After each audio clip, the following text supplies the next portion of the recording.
you very much.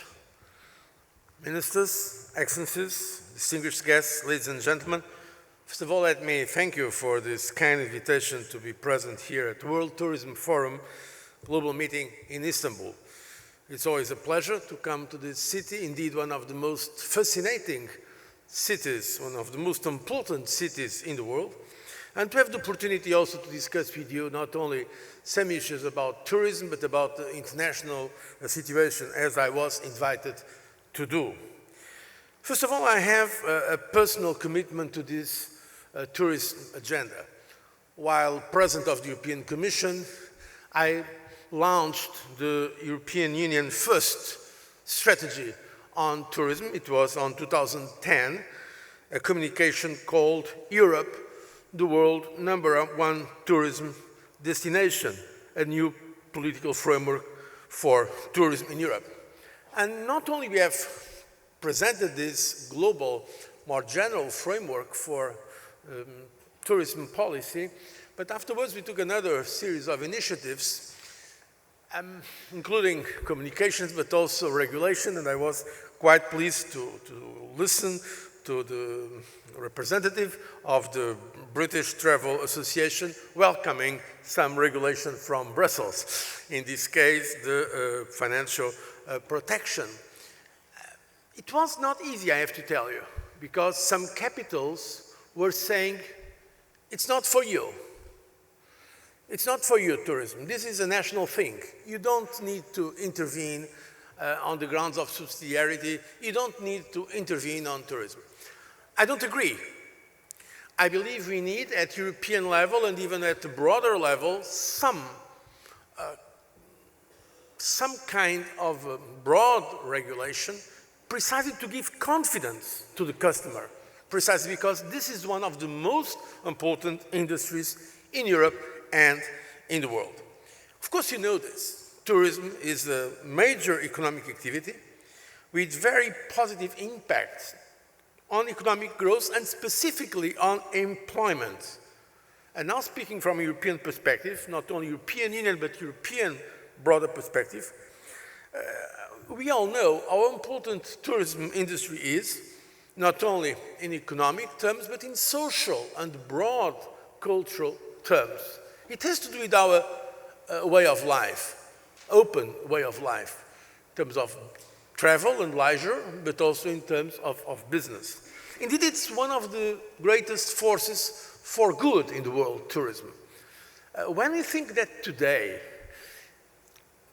people that sometimes could not even know their country, they can travel to any part of the world, it's one of the great progress in mankind. That is very recent in the history of mankind, because before even, let's say in the 19th century, only very wealthy people could do that. And now, this has become a democratic right of people all over the world. Of course, this is at risk today, and I will come later to this point, because there is a broad issue here, is the issue of security and what will be the impact on the future of this industry. But I believe that Europe has to stand for what it believes, including this idea of open Europe and this idea of open societies and open economy. Indeed, tourism in Europe is the third larger economic sector. It comes immediately after trade and distribution and construction. And of course, construction and trade are very much related also to tourism. But so tourism is, we can say it statistically, the third more important sector in the European economy. It is estimated to represent over 10% of the European Union GDP and to provide 12% of all jobs. And the trend is very interesting because the growth in employment has been stronger than in the rest of the economy.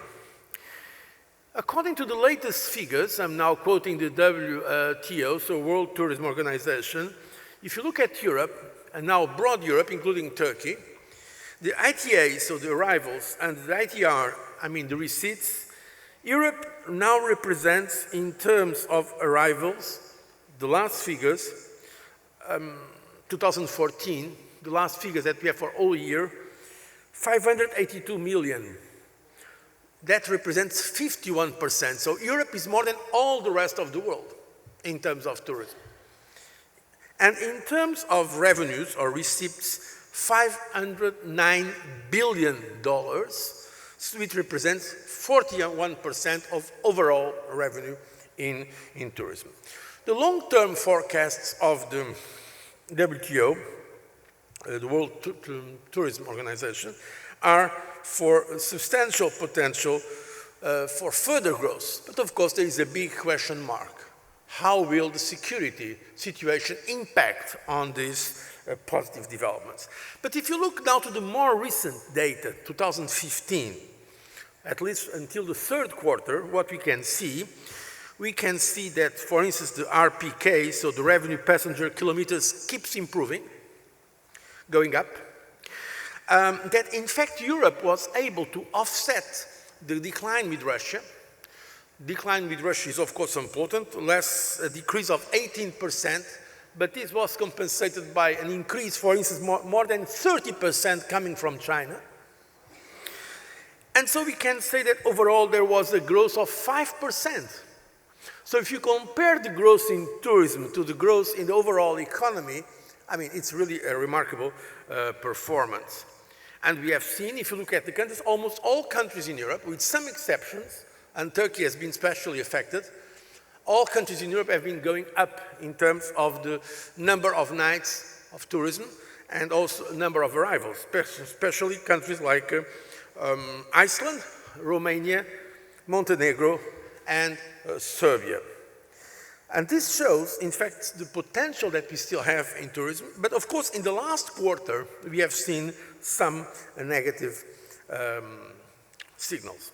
So, what are the most recent trends? Of course, the strong dollar is helping to boost travel growth in Europe, namely also the exchanges between the United States, Canada to Europe.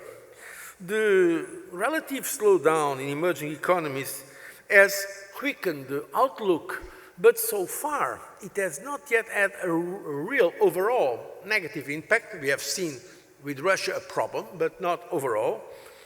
The European accommodation sector, as you know, is performing well, and so there is, in fact, a growth of 5% arrivals in Europe. Lower oil prices and the relatively weak euro are favoring the growth of inbound tourism, and in fact, as I mentioned already, the strong US and Canadian dollars are also favoring our situation. Now, this happens in the middle of a very volatile global situation, and I was invited also to share with you my opinion about the trends today in the world. I will do it briefly. I believe that this year there are some words that we are going to continue to hear: uncertainty, fluidity, divergence, volatility, complexity, even conflict. We are going to go through a very bumpy situation in the world. And this happens because we continue to have an absence of a world order in the age of globalization. There are specific challenges coming not only from the security threats, but also from the phasing out of the American presidency, with the uncertainty that this opens in terms of the behavior of some major geopolitical players. The reality is that the extremism, violent jihadism, and also the deepening of the Saudi-Iranian conflict will continue to make the situation in the broader Middle East, we can say it goes from Nigeria with Boko Haram to Afghanistan. That situation will become worse before it can become better. I think we should not have illusions about it. The situation in that matter will certainly get worse. All the indications we have are in that direction. We also have a politically and militarily more assertive Russia. Russia that, while it is increasingly feeling the pressure of international sanctions and also the pressure of declining prices of fossil fuels will continue to raise concerns in the so-called West, albeit in a differentiated fashion, which will in turn raise additional problems of political management. The markets will show volatility, and in fact I'm telling you something I said in December, and I think this is being confirmed in the first months of this year. Markets will show volatility because of unprecedented levels of public and private debt and divergence of monetary policy, mainly between some of the major banks, central banks in the world, the Federal Reserve and the ECB. These are indeed challenging times in terms of the markets. The same can be said of a very odd scenario we have today in the world economy, with almost zero interest rates, or even below interest rates, below zero interest rates in some very important developed economies, but at the same time, very low levels of investment because of a lack of trust and because of this perception of volatility. All these factors will add to the complexity of a global economic landscape that not only has dismantled the so-called economic consensus, but is also endangering the political consensus that we have, for instance, in Europe. We have now the rise of populisms, extremism, and not only in Europe. We can see what happens now also in the United States with at least a leading candidate having extremely populistic, not to say xenophobic, tones.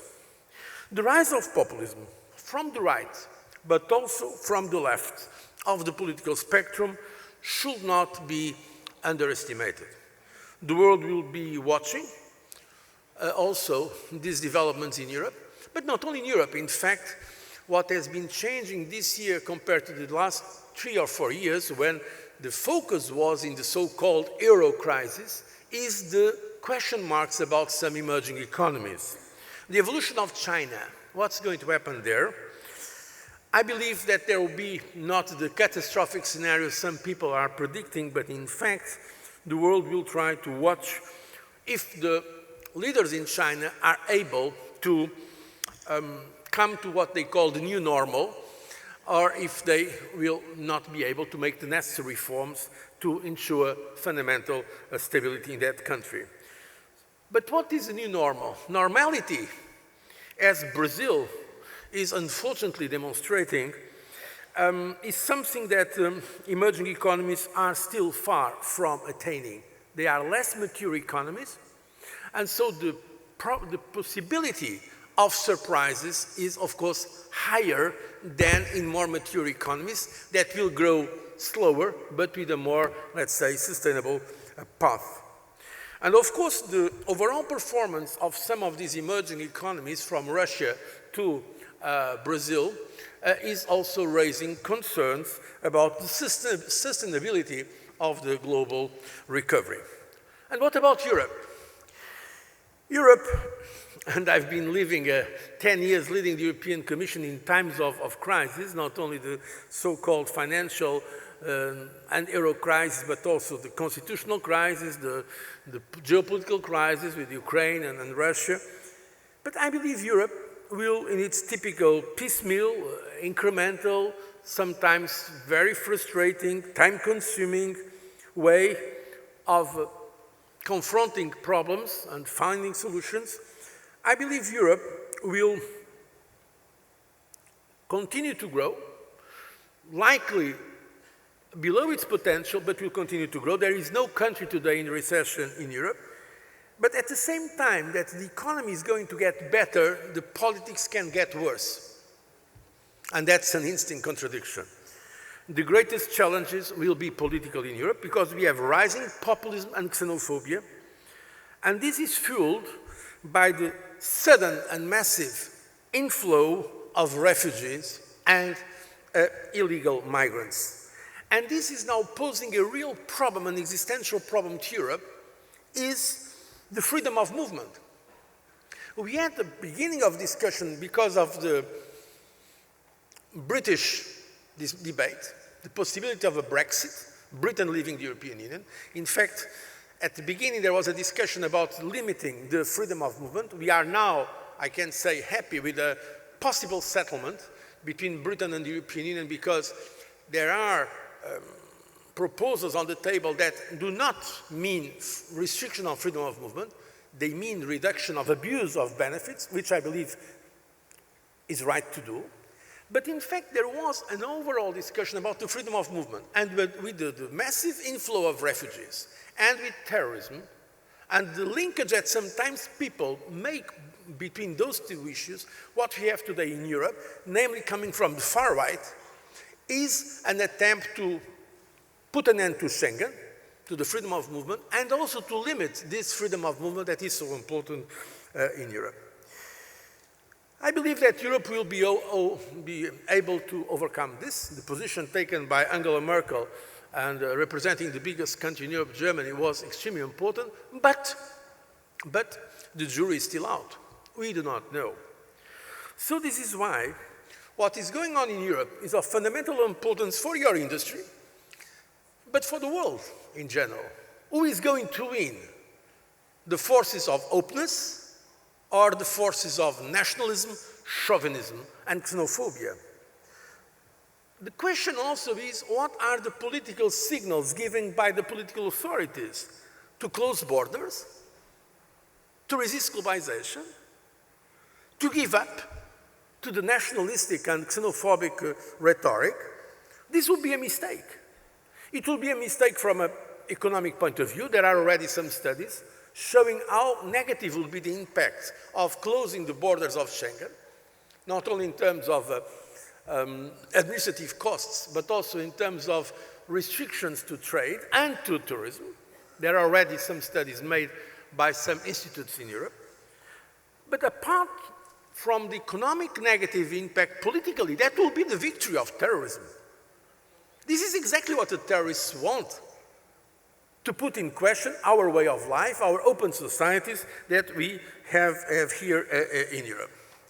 So the way this issue is solved will have a profound impact, not only, I would say, in the European Union itself, but certainly also here in Turkey, in the broader European continent, and also in the world.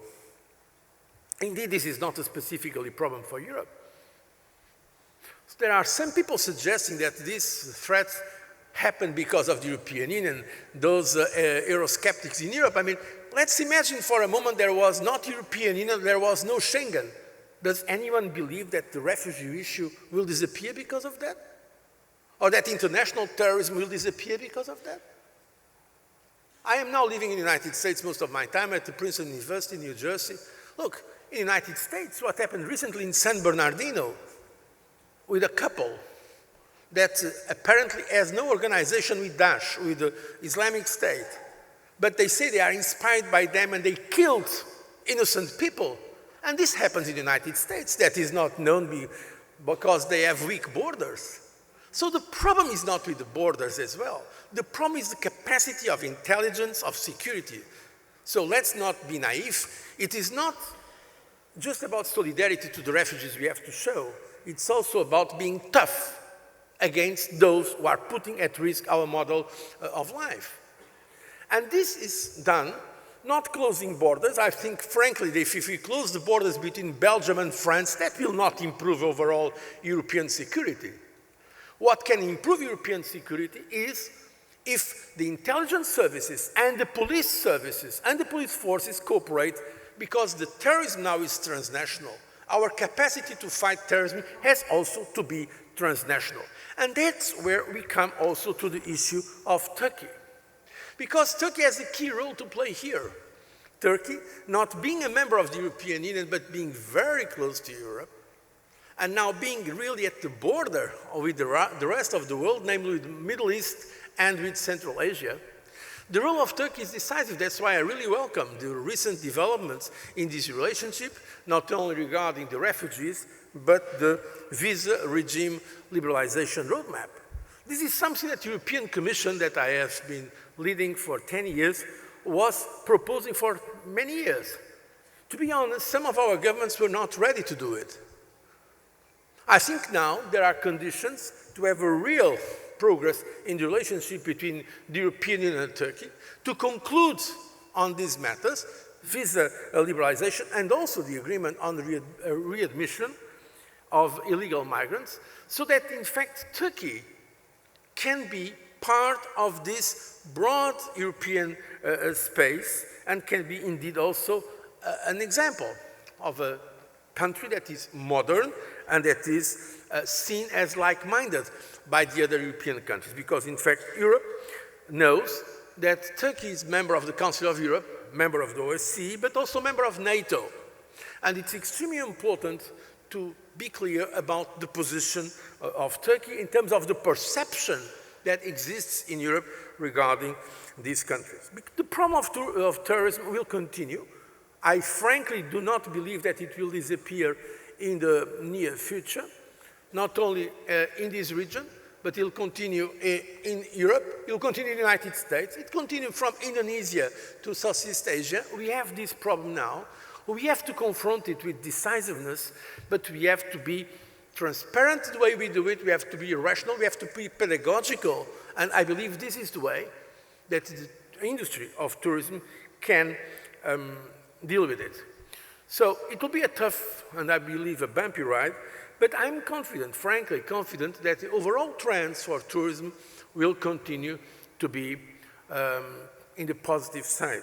And I hope that the future of this industry will be assured also by leaders like the ones I know exist here in Turkey. We have watched the great development of the tourism industry in this country. We know the great potential of tourism in Turkey, and I hope that not only in Turkey but in general, the tourism industry leaders will be on the right side, making the necessary pressure on the political authorities in Europe and elsewhere to resist to the negative forces of closeness and to do whatever we can do to keep Europe and to keep the world open.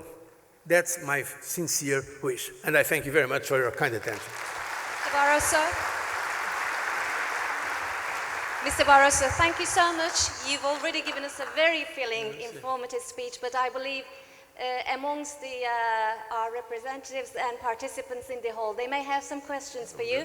So, ladies and gentlemen, please, if you have any questions to Mr. Barroso as regards of his perspective on the politics, the impacts of politics on tourism, please, my colleagues will be giving you some, microphone over there. The gentleman.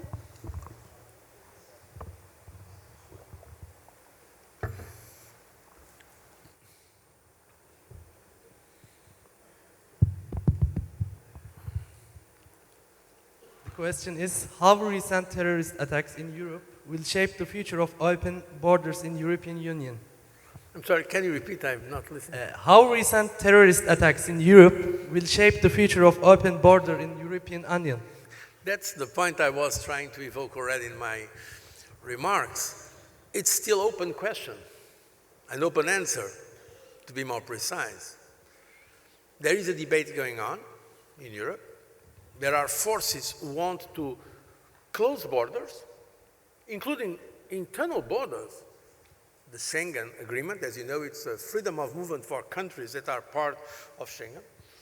And there are other forces that I support that, while recognizing the challenge posed by terrorism, believe it is not by closing borders that we solve the problem. And indeed, I gave you just now some examples. What happened? Terrorism is happening in the United States of America, a country that is not known by being, let's say, lenient or very easygoing in terms of security. Where I believe we have to do more in Europe, and my first appointment at the government back in the 80s was Deputy Minister for Security. Of course, Portugal is a very safe country. But, for instance, we had a lot of work done with Spain to avoid the terrorism that existed in Spain, in the Basque Country, to come to Portugal. And the key was very intimate confidence, trust relationship between the intelligence services and police. This is the key.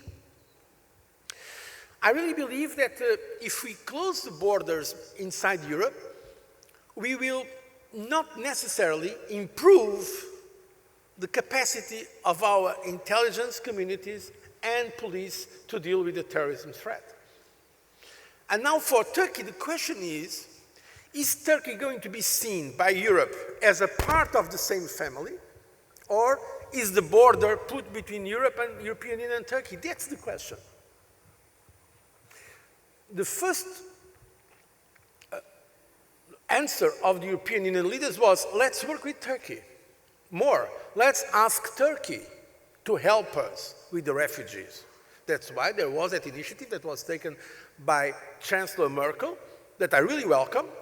It will be, just imagine what will be the scenario if Angela Merkel has done the opposite. Some people are now criticizing her because she was too, let's say, easy in terms of welcoming the refugees. But let's imagine that the first signal coming from Germany will be a negative one. Then we'll have a real problem because it will be an incentive to all those extremist forces to close. Now, and what was the proposal of European Union to Turkey?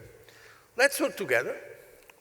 Let's relaunch negotiations for the accession.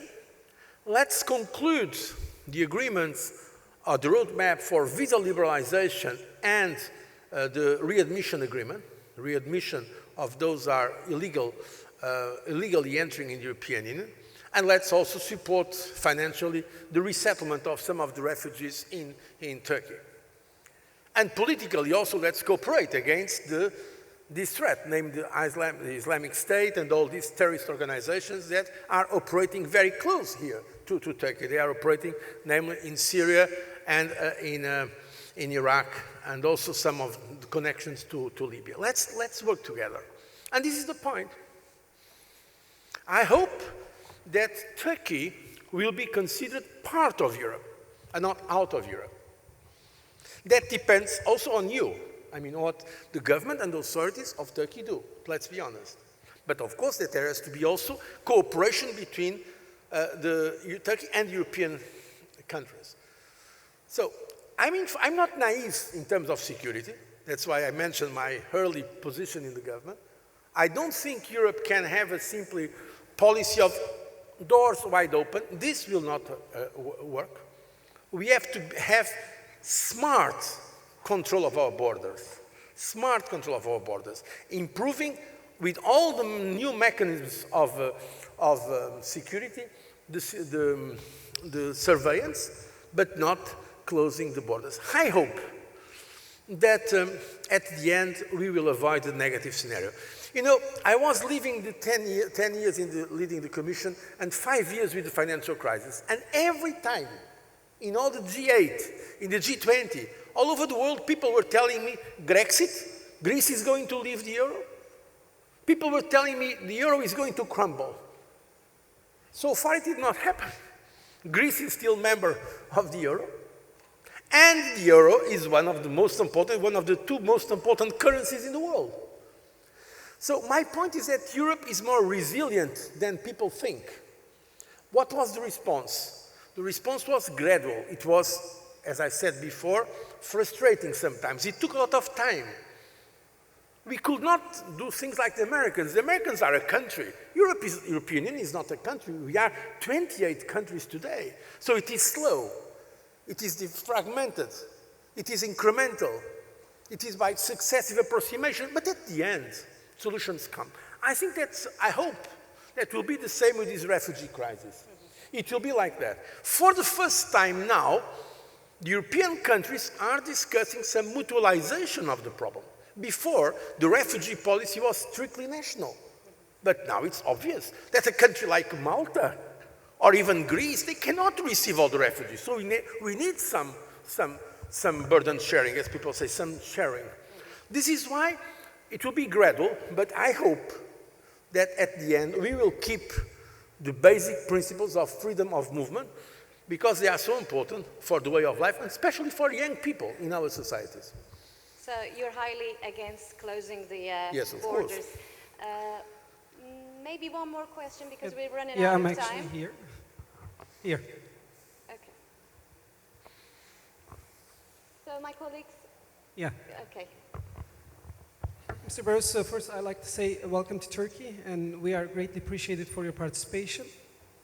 And my question is actually regarding Turkish young population is not only a potential for European Unions, also for the whole world economic growth, but also for the tourism boost. It is significantly clear to boundaries in order to promote exchange of the culture. Therefore, is there any current dialogue or the special package that the European Union and Turkey has been processing? At this moment, specifically on that matter, I have no information. I'm no longer in office now, so that's why I speak with complete independence. My sincerity is increasing day by day, so I can tell you really what I think. But really, I think that Turkey has a great asset there, because Turkey is a European country, as a member of the Council of Europe, as a member of NATO, but at the same time is a country that has an outreach to Asia, Central Asia, countries that are so close to Turkey, but also to the Middle East, and also to other religions and other cultures. So the question is, are we going to perceive this as a negative factor or as a positive factor? It should be a positive factor. Unfortunately, because of the threats that we have today from international terrorism, this is not always perceived as a positive factor. That is why ideas like the dialogue of civilization that was born, by the way, in the United Nations and that Turkey has been supporting, I think these ideas have to be supported and we have to be consistent on this. We have to educate people. We have to be pedagogical. We have to make a clear distinction between what is terrorism and what are the general cultural or, by the way, religious attitudes. For instance, what Mr. Trump, the leading candidate in the Republican camp in the polls, has said regarding Muslims, I mean, this is, I don't know if I call it xenophobia or if I call it racism. It is actually So racism. this is not only, so my point is, this is not only a problem for Europe, it's for the whole world. How can we deal with diversity, cultural diversity and religious diversity? And that's why I think we have to be united in the fight against terrorism. Namely, the countries who have a stronger Muslim population have to take the lead. They have to take the lead. If not, the terrorists will continue to say they are fighting the West. No, they are fighting all those who are for the values of human dignity. So, and the countries that are most affected by this terrorism are not the Western countries. They are the countries in the region. These are the great victims.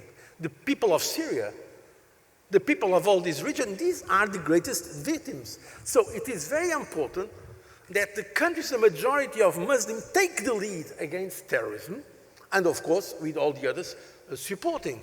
And so that we try to solve this issue. It will take time, it will not be an easy issue. I want to be realistic about that. At the same time, that we increase confidence and trust, because tourism should not be associated with terrorism. Tourism should be associated with trust, and that's the point. But would you say that the European Union was a little bit late to respond to the Syria issue because they put a blind eye for the 5 years and now we see the refugee problem and the terrorism issue, now it's a global issue? No, I mean, it was not only the European Union, the world. The whole world, The world was late seeing that threat. Yes, I agree completely. And when you say the European Union, I mean the countries in the European Union. Because, in fact, there were differences among 28 countries. There are some differences the way we make the analysis, so sometimes this is difficult to come to a consensus. But it is true that there was not a strong reaction and united reaction, not only from Europe, but from the world. I mean, let's not forget, we have the Security Council. And in Security Council, let's say Russia has a completely different position from the European countries there. So we need global cooperation. Yes, Mr. voilà. Barroso, thank you so much. It was a pleasure having you here. Thank you. Thank you so Thank you. much. Ladies and